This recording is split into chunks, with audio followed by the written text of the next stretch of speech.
All right. So today, this is the single biggest mistake agents make while trying to grow their business. Why it's so damn hard to grow sometimes. Yes, you can feel that way.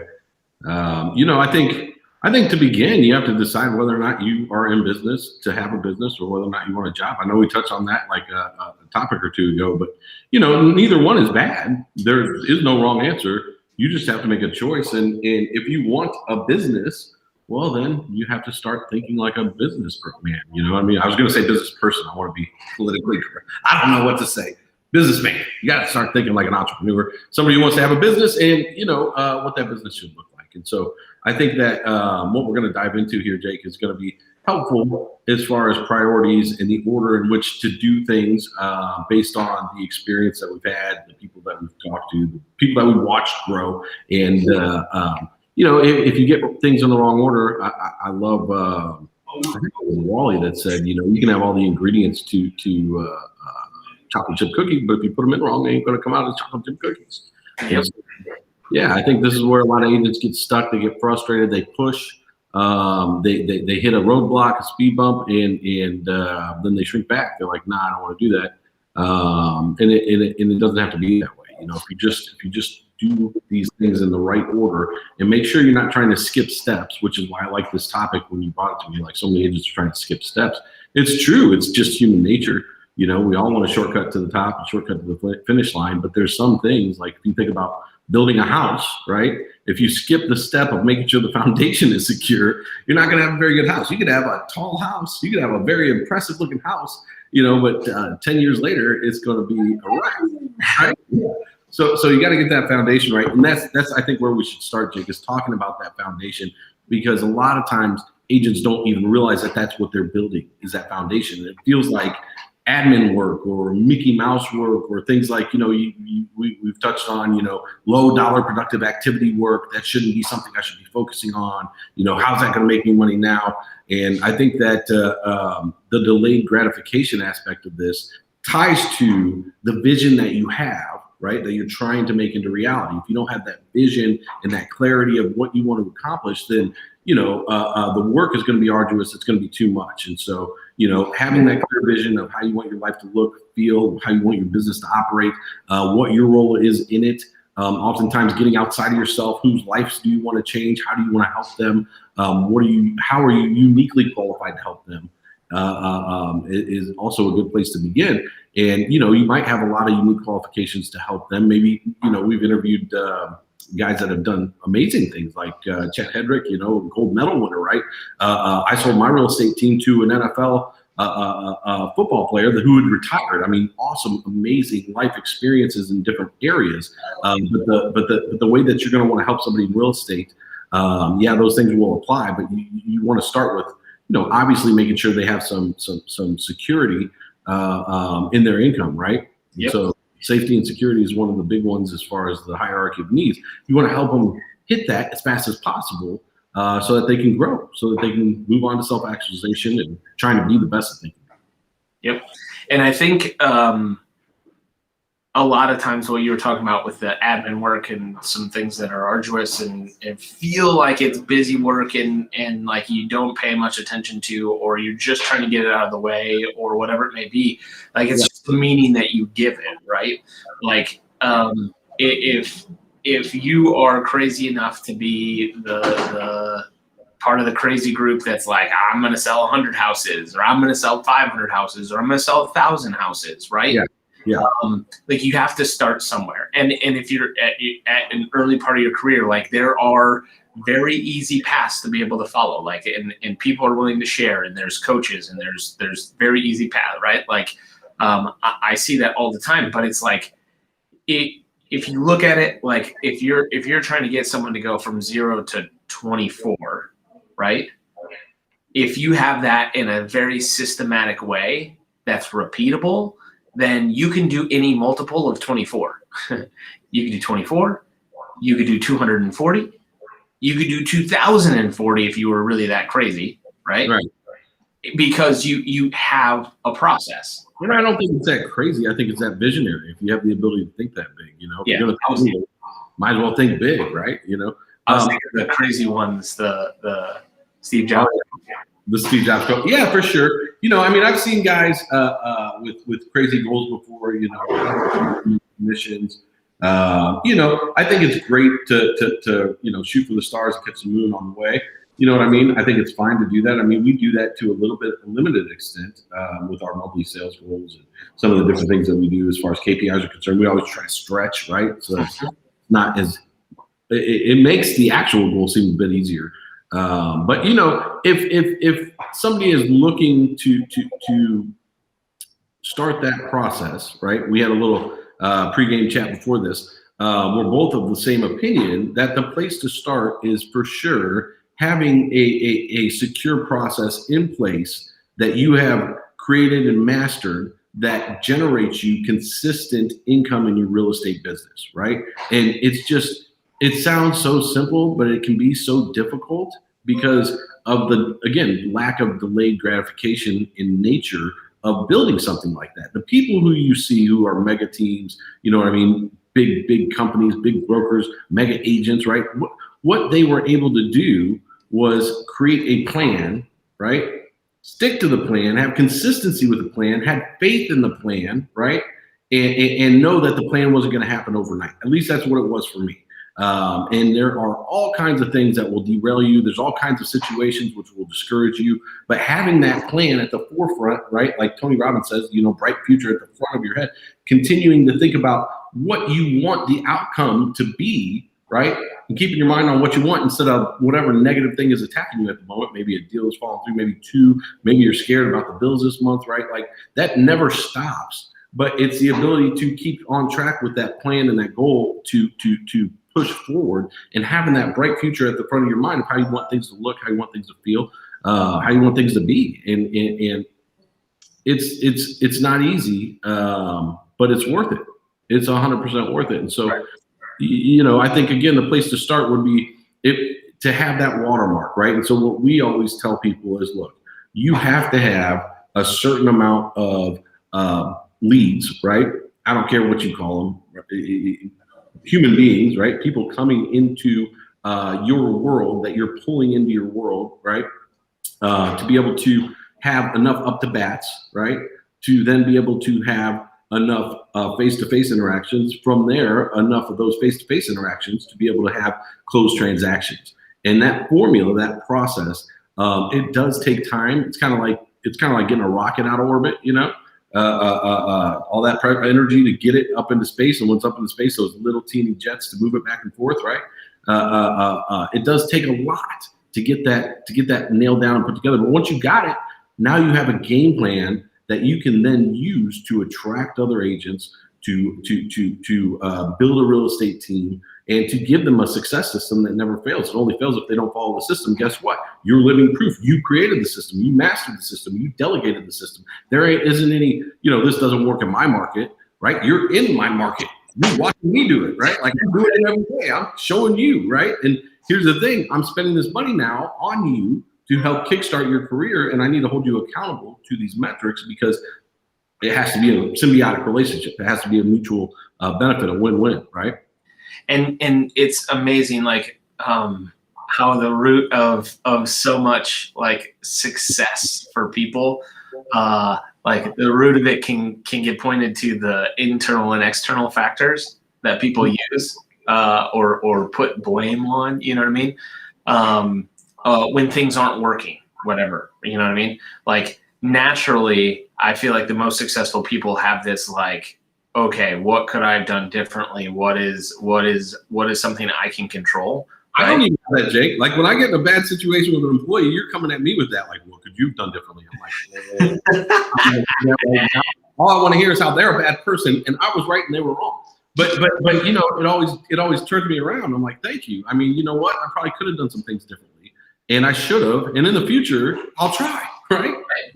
But I think when it comes to lead gen, because I want to keep this a little bit tactical, where I started, and where a lot of my peers started, a lot of the big agents that are in the space, we didn't start with, here's my credit card, give me the leads, right? We had to run our own ads to do exactly what we're doing now. Like I would run them in the classified section to drive them to a website, right? Which was crazy back then when people used to read newspapers. But the thing is, as those leads would come in, Jake, I couldn't go to the newspaper and be like, "Oh, those leads sucked." Well, you put the ad together. I couldn't go to the newspaper and be like, "Well, give me my $200 for that little teeny classified ad back because I didn't get any good leads out of that." Well, no.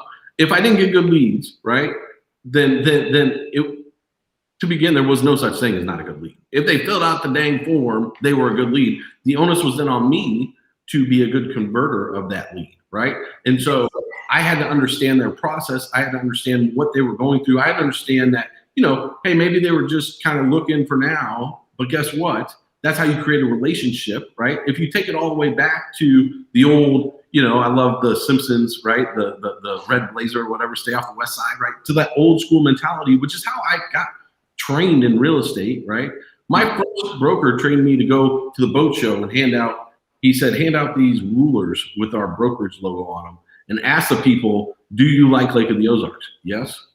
When they say yes, say, do you have a house there? If they say no, he said, then what you say is, well, why not? I thought you just said you liked Lake of the Ozarks, right?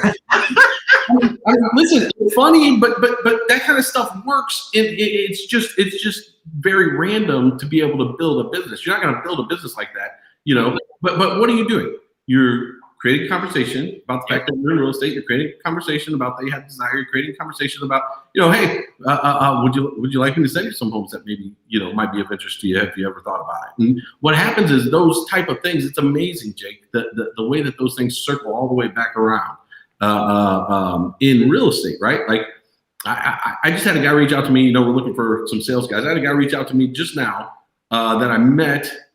I think it was last summer or the summer before at the pool at the club at Millwood, right? And he was just a curious guy. He was talking to me. He bought me a beer, which I thought was weird. And he was kind of asking me, like, what's it like to be an old 40-year-old, I was like, oh, it's not that bad.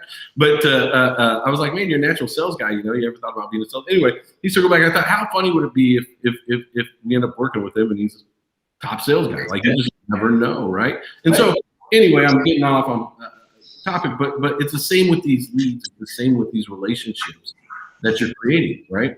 100%. And that I'm glad you got to that skills part, right? Like, yeah. I feel like that is, for some reason, like, eludes most agents as being important, right? Like I feel like once you realize, and literally, like, every single agent I've ever that has gotten to mega agent status, top agent in their market, or top 10 agents in their market in big old markets, right? Like, I could put them on an island and feed them cold leads, right? And they'll be able to make money. Like, I know a ton of money. They would be the number one agent within a few years, right? Or top agents in the top 10 or whatever. But it's because of those skills, right? Mastering the art of converting and communicating quickly the value in doing business with them. Correct. I mean, it's not that hard, but it does take practice. And the practice comes from repetition, and the repetition comes from having multiple up to bats to do it over and over and over and over and over and over and over until you nail it and master it.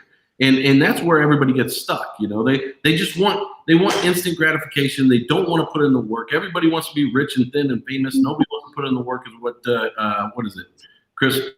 I don't know. Kevin Hart says. It's just so true. You know what I mean? Like, if you're not doing what you want to do in the real estate business, you need to go look in the mirror and say, what could I be doing differently? What skills do I need to master? Right? It's not a shiny hubcap that's going to make it all better. Right. And I hate that, because we're in the business of selling, tools for real estate agents, but we got to have tough talk. We got to tell you the truth, because we want you to succeed.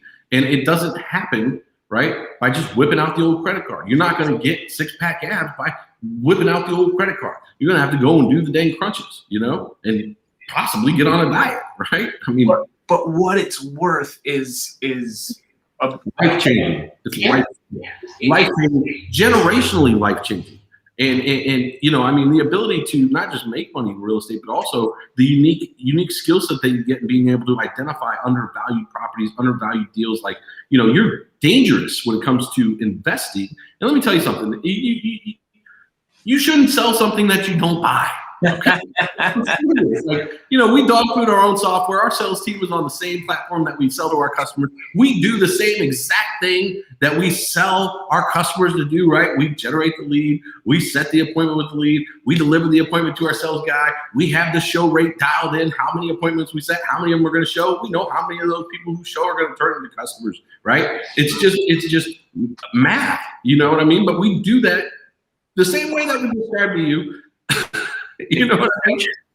Huh? I said it's a lot of times it's inception when I talk to people, because I'm like, we do it to you, and we're gonna sell you what we do to you for you to do to other people, and I'm gonna sell you on how that it's like this thing, and like the oh yeah. So I'm talking to Bethany the other day, and she's reading this book that all the customer service people are reading. And in the beginning of the book, the guy's talking about his life now, right? And how he gets to lay by the pool and eat grapes, and everything's just beautiful. And she's like, "Oh yeah, he's telling us how rich he is." I said, "No, he's creating a compelling future because he's going to tell you how he was able to do it throughout the book." And she's like, "Yeah." And then a few moments later in that same conversation, she's like, "I got stuck on this call." And I said, "Well, you have to pre-frame the call before you take it." She said, "Well, how do you do that?" And I said, "Well, I'll tell you. I just got 2 minutes before my next call, and then I'm gonna have to go. But the way that you do that, Bethany, is exactly the way that I just did it." She's like, "Well, what do you mean?" And I was like, "I'm doing the same thing that the guy was doing." I'm helping you see by demonstrating, right? And she laughed. It was funny, and we love that. It is so powerful, but it's going back to focusing. Like, I feel like it's so easy, and again, microwave society right now, and everything's fast and immediate and all that fun stuff.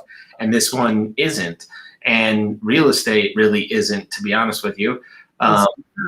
Right? It can happen quickly if you do the right things in the right way. Exactly, and it's like a year goes by. I talked to somebody that's 24 years into the business. Has been pretty consistent, but he's not afraid to spend money to make money, all that fun stuff. So he gets it. But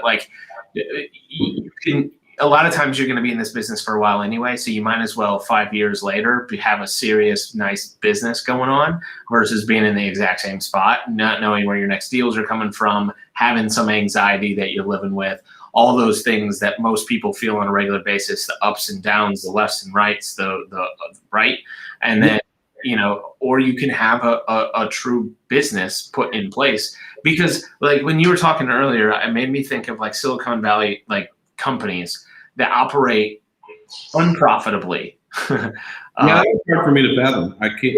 It doesn't sound fun to me. But it's so dedicated to what the vision is going to be and getting there that they run unprofitably. People don't take paychecks, all that stuff in hopes of something happening. Could you have it? Yeah, it's obviously a skill set that I don't have, and they hit it out of the park with these multi-billion IPOs. So something I could definitely learn there. But in real estate, as a real estate agent, it doesn't have to be that way, and you can take 25% of your revenue and reinvest it into your business and grow like crazy. The minute you have the process down of being able to consistently get leads in, turn 100 leads into 1, 2, 3 deals consistently, no matter where they're coming from, and the minute that you have that skill, you can teach it to other people too, right? That's it. And like you said, it's scalable. That's the thing that's so dang hard, is how do you get something that's scalable? How do you get something that's consistent to where, if you're spending a $20,000, $30,000 a year, if you just spent 60, you would be able to double the input of business, right? Or double the output of business. And maybe it's not double, maybe it's 1.5 times. There are situations where when you scale a campaign, sometimes, you don't get the exact 2-for-2 investment back, but not in real estate, not with the budgets that most agents are playing with. It's usually double leads, double the sales. And it's just a wonderful thing. But I was talking to somebody recently, and he was telling me about, they're in a kind of a similar space.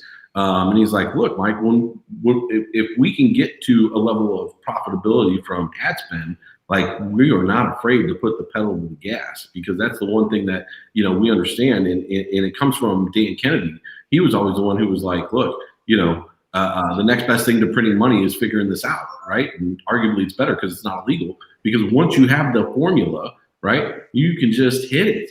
And, I think that first oil well, that first pillar of business, right, most of us are taught comes from Sphere, comes from referrals, comes from things that suck, like, calling FSBOs and expires, right? Like, I just hate that with passion.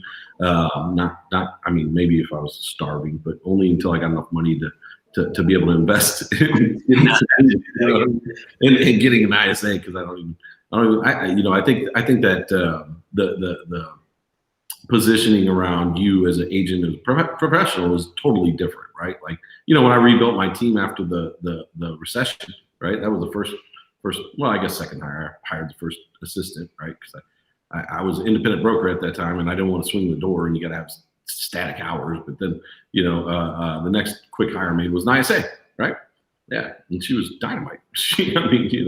But again, positioning, right? Like, I wouldn't want to be out front of my storefront necessarily as a professional in my marketplace mowing the lawn. You know what I mean? Like, sitting in my cutoff jean shorts on my riding tractor, waving at the traffic as they go by, right?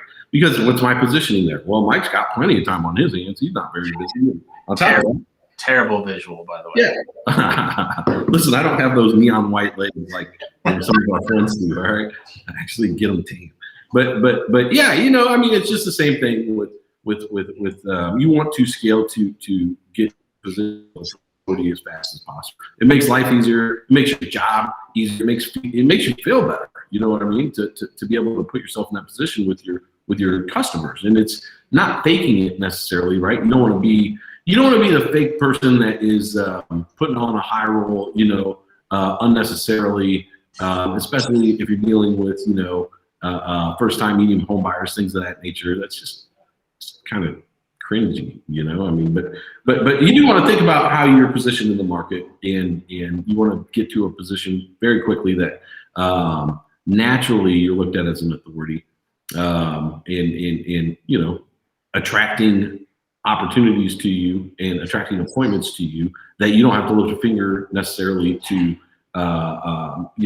continue to have happen is a huge part of that process. And you said something that has stuck with me for a couple of days when we were talking about the sell side in the market and all that fun stuff. You were talking about, when you were taking an absurdly large number of listings in your business. You were like, there were two keys, and I love simplicity, right? Making it super stupid simple for people makes it infinitely easier to actually implement and even wrap your head around. But you said, I had two things going for me. Number one, I had a ridiculously good flow of home value leads coming in. And number two, when I got in front of them, they knew who I was. Yeah, that's like 90% of the battle. You know what I mean? Like, I had people raising their hand, like, hey, I'm thinking about selling my home. I want to know what it's worth. I told you I had so many of them, Jake, that I started a mortgage company because, a 10, 15, I don't remember the specific number, but it was a decent percent of those home evaluation leads that were wanting to refi, had a little radius button on there, sell or refi. And I finally got to the point where I just got sick of sending that business down the street. And I was like, man, I'm just refi these people off. I went to my banker, which I was literally across the street from the main community bank there. And he's like, you can't start a mortgage company. It's going to take you $1 million to do that. And I was like, go. I already did it. Like, it's already. I was talking to my old partner in that business, and he's having some trouble getting a license in another state. And I was like, well, don't you remember what we did? We drove up to the Division of Finance. We sat in Greg Barlow's office. I brought him some chocolates, and I was like, hey, man, yeah. He's like, oh, yeah. Those days were gangster, Odo. No, they couldn't accept the chocolates or something funny. I can't remember the specific. I was like, oh, I didn't remember that. But I was like, hey, what's the hold up here? Like, we're trying to get this thing on the road. Can you help me? Like, what am I missing? And create a relationship there as well. So in the future, anytime we had, any questions or issues, I just call good old Greg Barlow, Division of Finance. Be like, hey, what do I do? Relationships. What? Weird. Relationships, that's what it's all about. That's what it's all about. That's what everybody misses with the leads. Oh, they're not ready. Oh, they did this. Oh, they did that. Oh, it's a human. It's a person. How do you want them to feel about you? You're interacting with them. What do you want to leave them thinking as a lasting thought, right? Could you imagine if your like doctor that you went to, who makes the most money when they're doing surgery, like as you come in when you got a pain and they're like really disappointed that you don't need surgery right now? like, could you imagine that? They're just like, I guess just see the lady at the front. I mean, you're fine. Your knee's not even hurt. It just put some ice on it. You're fine. Yeah. You know what I mean? Like that you would never go back to that person. You know? I think again, it's the ability. Everybody's looking for a short-term answer to a long-term problem, is what I say.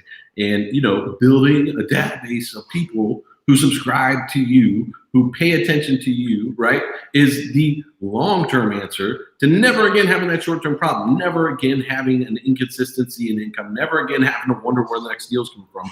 And if you're looking to grow a team, that's where it starts. You have to have some proof that you can demonstrate that you're going to be able to help that next agent that you hire or that first agent that you hire, right? Mike, I have a question. Huh. If you, let's say we lived in the same area and I was a real estate agent, right? You never got licensed, but you still were as active in real estate as you are, right? Okay. Over the last 20 years. If I looked at you and you came in as a lead and you were not ready to buy the first time that we met 20 years ago, I would have shot myself in the foot with a big old shotgun by not helping you, right? Like you've gone on to do numerous deals, probably almost per year over the last 20 years between commercial and residential real estate. Yeah, I was adding it up. I was talking to a buddy who just joined another team, not another brokerage rather, and he was like, "Well, they have a minimum commitment or a minimum.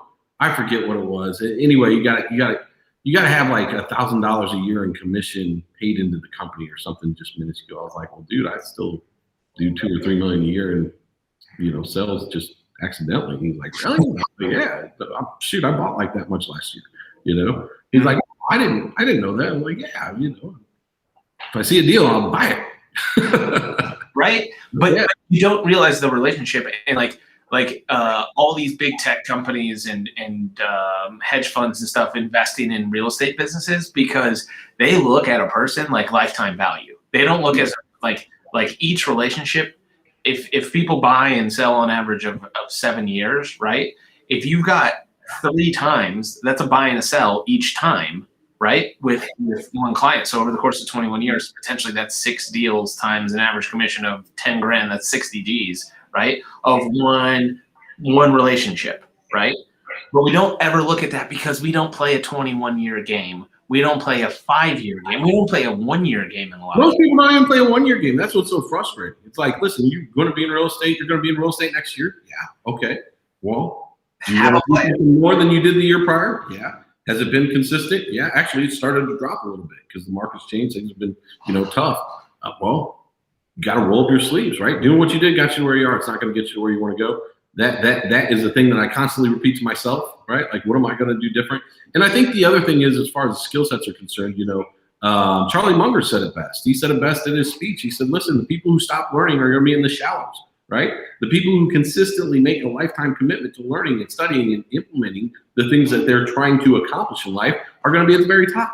And it's just as simple as that. And we all go through times of stagnation. We all go through times of, complacency. We all go through times of, comfort where we're like, good enough is good enough. And all those things are fine. But listen, if you're listening to this, if you're watching this, if you're thinking about your business, if you want to grow, you have to continue to invest in yourself and invest in your skill sets. And you have to have a specific percentage of dollars that you bring in from your top line revenue that you then reinvest back into marketing. The reason why we say 25% is because that's what you pay anybody to give you a deal. That's on the low side. I think OpCity's like 35 or 39%. And let me tell you what else.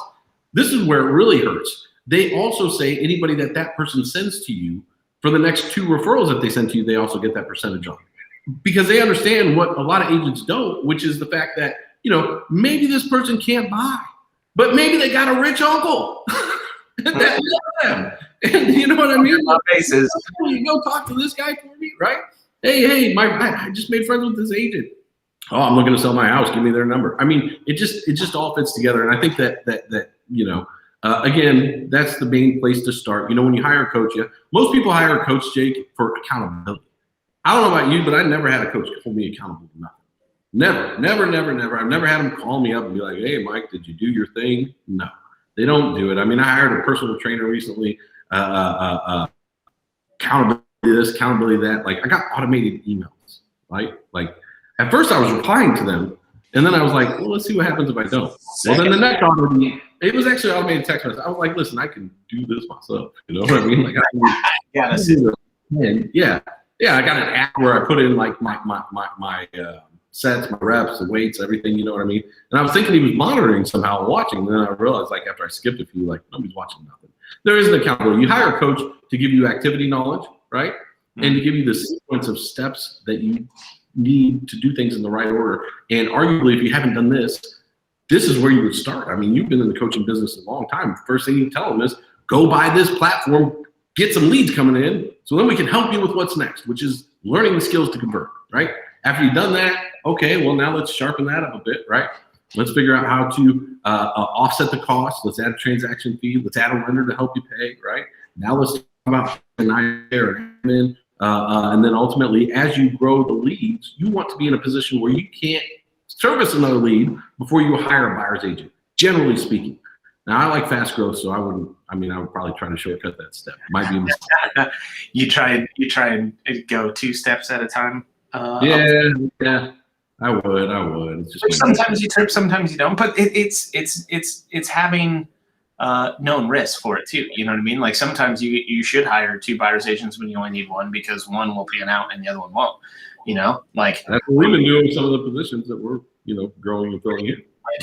Again, that's one of those things that you talk about shortcutting growth, but that's just from institutional knowledge that you either have gained yourself or have been told by someone that gained themselves, right? Like, they got hit with that 2x4. When you're walking up those stairs, you got to duck on the 3rd step. Otherwise, that one hurts. I want to close with this. The accountability that most agents need and are seeking is in that vision. In that vision to yourself, in that commitment to your family, in that commitment to your future family if you don't have one yet, which was the case when I was creating this vision for me, in the real estate space. Keeping that at the front of your mindset is what will pull you towards that growth and help you to keep that accountability to what it is you're trying to accomplish. So listen, if you want some help with step 1, go to markmakercall.com, find out how we can help you with the most important side, right? Building that foundation so that you have the ability to create that watermark, create a system, master that system, then ultimately delegate that system. We're talking about generating leads for you, nurturing those leads in a way that elevates your status authority in the mind of those leads, and then ultimately helping you deliver them to your calendar as an appointment. It's markmakercall.com. It's 1 agent per zip code. Go check it out. And as always, as we always say at Market Maker, you are always just 1 pre-position appointment away every day. Every day. Make it a great day. For you.